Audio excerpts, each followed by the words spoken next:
shifting a second time. Listen carefully and answer questions 1 to 4. Smart Electricals, Mike speaking. How may I help you today? Good morning. I'm calling to complain about an item I recently purchased from your company. I'm not happy with it. Oh, I'm really sorry to hear that. I'll take you through the company's complaints procedure. I'll need to retrieve your files from our records so that we can discuss the problem properly and find a solution. I'll need to take some details from you first. Is that okay? Okay, but I don't have a lot of time. Will it take long? Not long, madam. Can I first take your name? Yes, it's Susan Yorke. Yorke.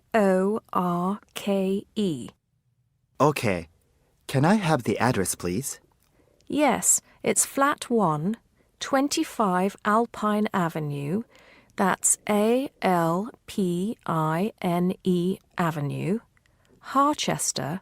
The postcode is HA6 5LD. Okay. Next. Could you give me your telephone number? Preferably one that we can call you on during normal working hours. Well, the home one is 01734 525 268. But you're only likely to catch me on that number in the evenings. I usually have my mobile phone with me during the day, though. It's probably best to take that number then. All right. My mobile number is 0781 233 452. And do you have the order reference number on you, by any chance? Well, I have the receipt that the camera came with in front of me. Ah, good. Which number is it? It's a bit confusing.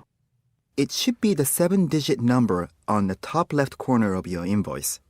Let me have a look. I need my glasses. Found it. It's DMX8443. Thanks. Now, when did you purchase the item? Well, the camera was delivered last Monday, on the 1st of February. I ordered it online about 2 weeks before that, but I can't remember the exact date.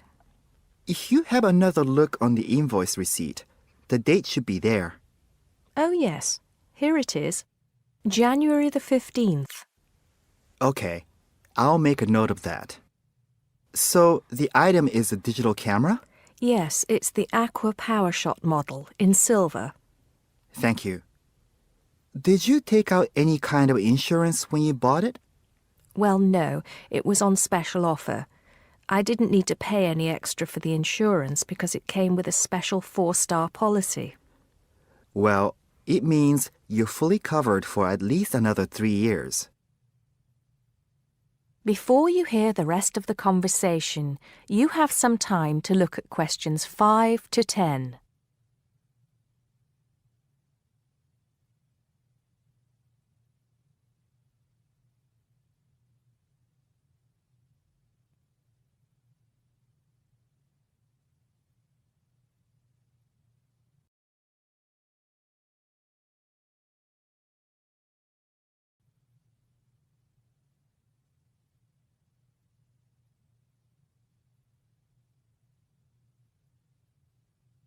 Now listen and answer questions 5 to 10.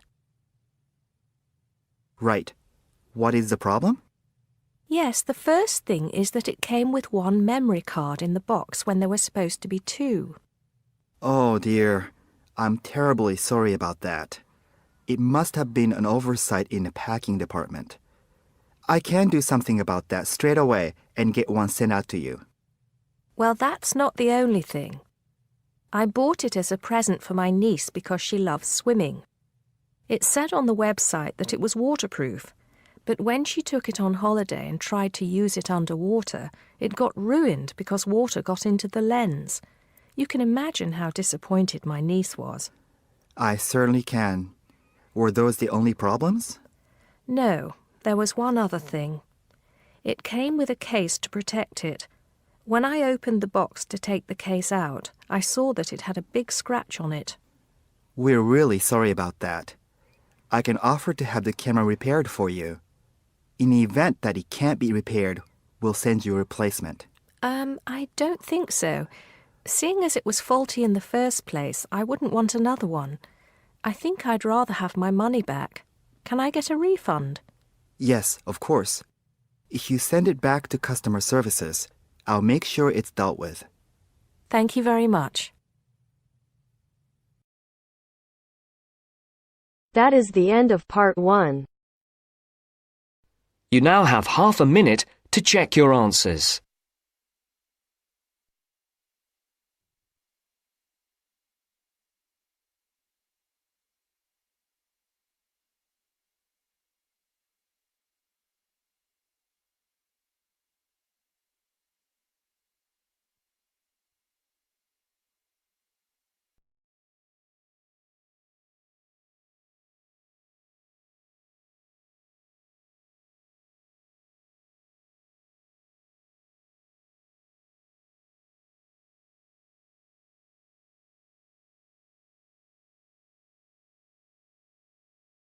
Listen to the guided tour commentary and answer questions 11 to 20. You now have some time to read questions 11 to 20 first.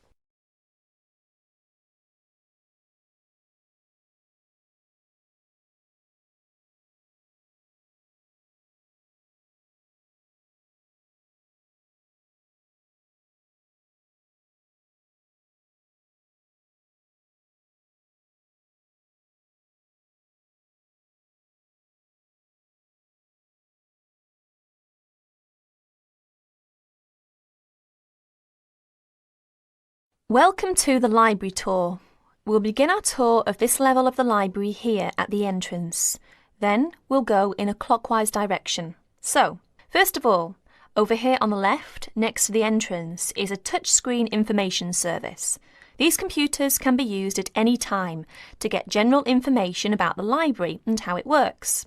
In front of the touchscreen information service are the catalogues. As you can see, it's a computerized catalogue system and it's very easy to use. The catalogues are linked up to the other libraries at the university, so make sure you check which library a book is in when you are trying to locate a particular item. Next, along here on the left, we have the circulation desk for borrowing and returning books. The returns area, the place for returned books and other items, is at the end of the circulation desk, near closed reserve. Closed reserve, as most of you probably know, is a collection of books that are in high demand, so they are on restricted circulation. If a book is on closed reserve, you can only borrow it to use within the library for 3 hours at a time. Over there in the corner are the shelves for newspapers. The library has an extensive collection of local and international English language newspapers. They are kept on those shelves for 1 month and then stored elsewhere. As we continue on our tour, around to the right, this large central section is the reference section. Reference texts cannot be borrowed for use outside the library. They must be used within the library. All these shelves in the centre of this level are the reference section. Now, the stairs here on the left lead to level 2 only. On level 2 are most of the law books. To go up to the other levels of the library, you have to use a lift. Beside the stairs are the restrooms for this floor. Now, as we walk around this corner to the right, this large room on the left is the Audio-Visual Resource Centre. You can come here if you wish to listen to a tape or watch one of the library's videos. Next to the Audio-Visual Resource Centre is the photocopying room. There are 15 copiers for student use, and we've recently added a colour copier. The system for copying uses cards, not coins. You can buy a photocopy card from the technician in charge of the photocopying room, or from the information desk if he isn't here at the time. On our right, these work tables are for student use, especially for small groups to work together, or you and your colleagues can use the conference room, which is that small room there next to the lockers. You can work on group projects in the conference room without disturbing anyone, and there's a conference room on each level of the library. The round desk in front of the lockers is the information desk. If you need help using the catalogues or you need to organise a loan from another library, the information desk is the place to come. And finally, here, beside the exit doors, these two shelves contain current magazines and journals. Like the newspapers, they are kept here for a time and then stored elsewhere. OK, that's the end of the tour of this level of the library. I'll leave you to look around yourselves now, and if you need any further help, please ask at the information desk. That is the end of part 2. You will have half a minute to check your answers.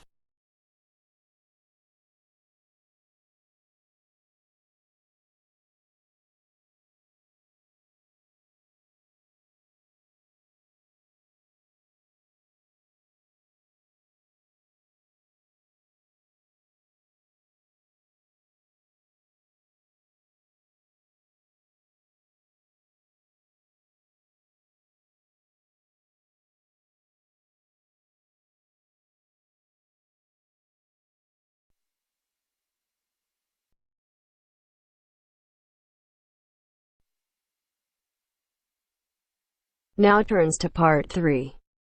Part 3. You'll hear an introduction about the process of producing stamps. First, you have some time to look at questions 21 to 25.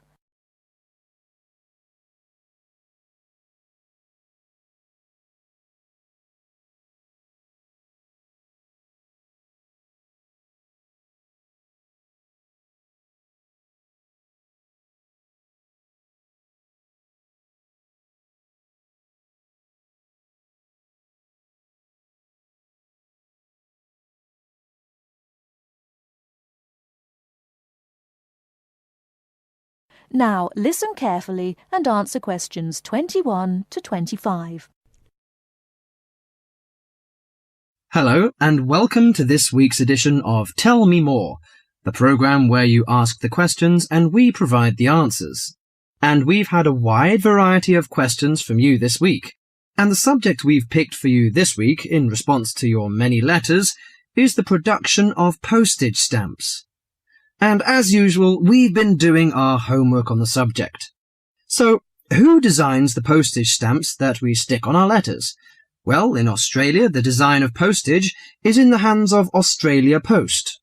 In Britain, it's the Royal Mail that looks after stamps, and it seems that both countries have a similar approach to the production process. We discovered, to our surprise, that it can take up to 2 years to produce a new postage stamp. Why is that, I hear you ask? Surprisingly, it can't be all that difficult to design a stamp. In fact, it isn't, but it seems it's a lengthy business. Firstly, they have to choose the subjects, and this is done with the help of market research. Members of the general public, including families, are surveyed to find out what sorts of things they would like to see on their stamps. They are given a list of possible topics and asked to rank them. A list is then presented to the advisory committee, which meets about once a month. The committee is made up of outside designers, graphic artists, and stamp collectors. If the committee likes the list, it sends it up to the board of directors, which makes the final decision. Then they commission an artist. In Australia, artists are paid $1,500 for a stamp design and a further $800 if the committee actually decides to use the design.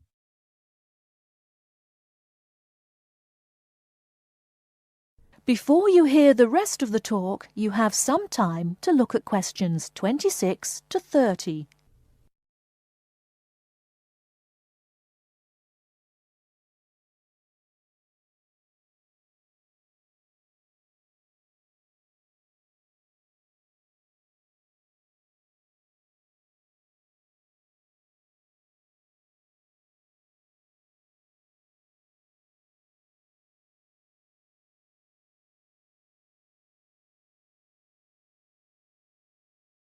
Now listen and answer questions 26 to 30.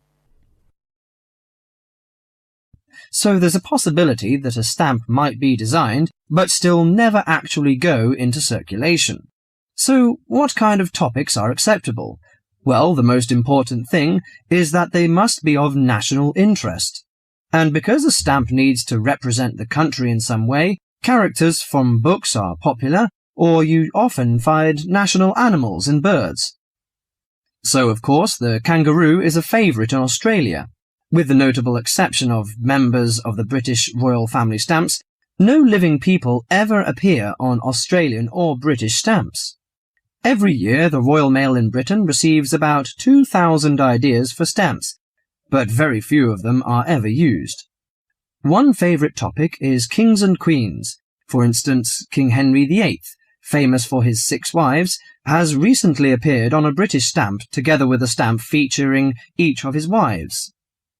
But despite the extensive research which is done before a stamp is produced, it seems it's hard to please everybody. And apparently all sorts of people write to the post office to say that they loved or hated a particular series. The stamp to cause the most concern ever in Australia was a picture of Father Christmas surfing at the beach. And when you consider that the practical function of a stamp is only as a receipt for postage, I think perhaps the importance accorded to stamps has got out of all proportion. Well, that's all for today. If there's a subject you want us to tell you more about, drop us a line at... That is the end of part 3. You now have half a minute to check your answers.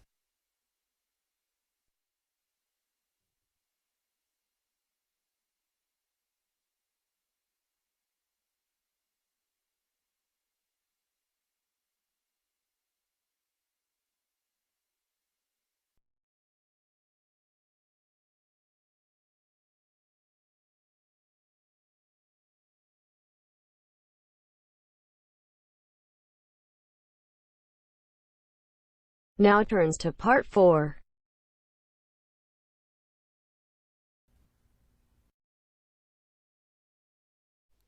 You will hear a talk on bullying in the workplace given by a university lecturer to a group of students. First, you have some time to look at questions 31 to 33.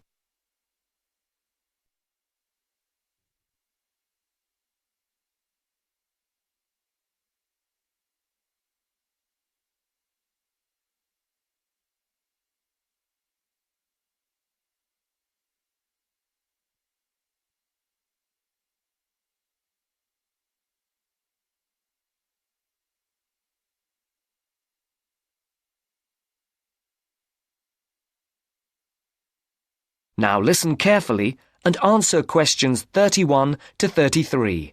Complete the notes made by one of the students present.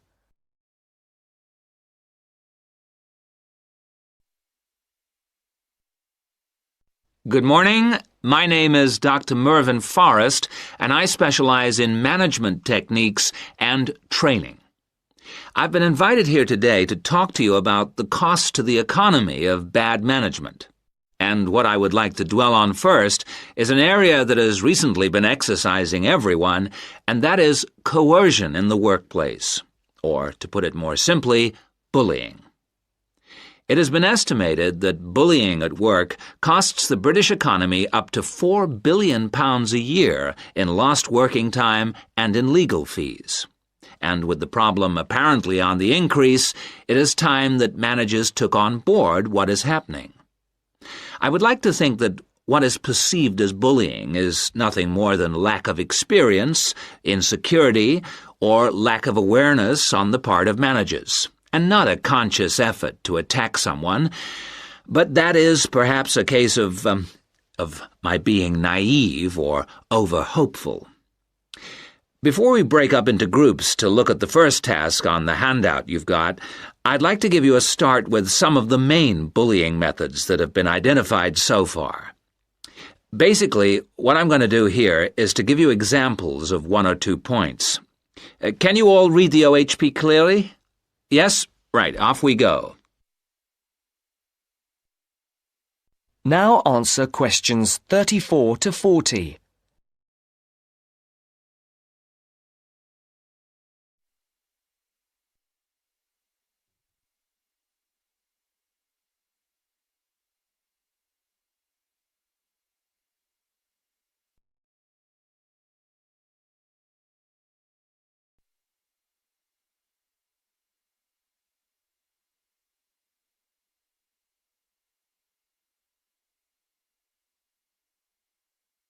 As you listen to the talk, complete the notes made by one of the students present.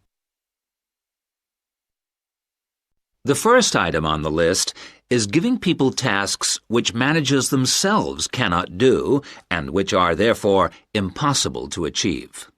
This is, in fact, a very common strategy used by managers to manage their subordinates.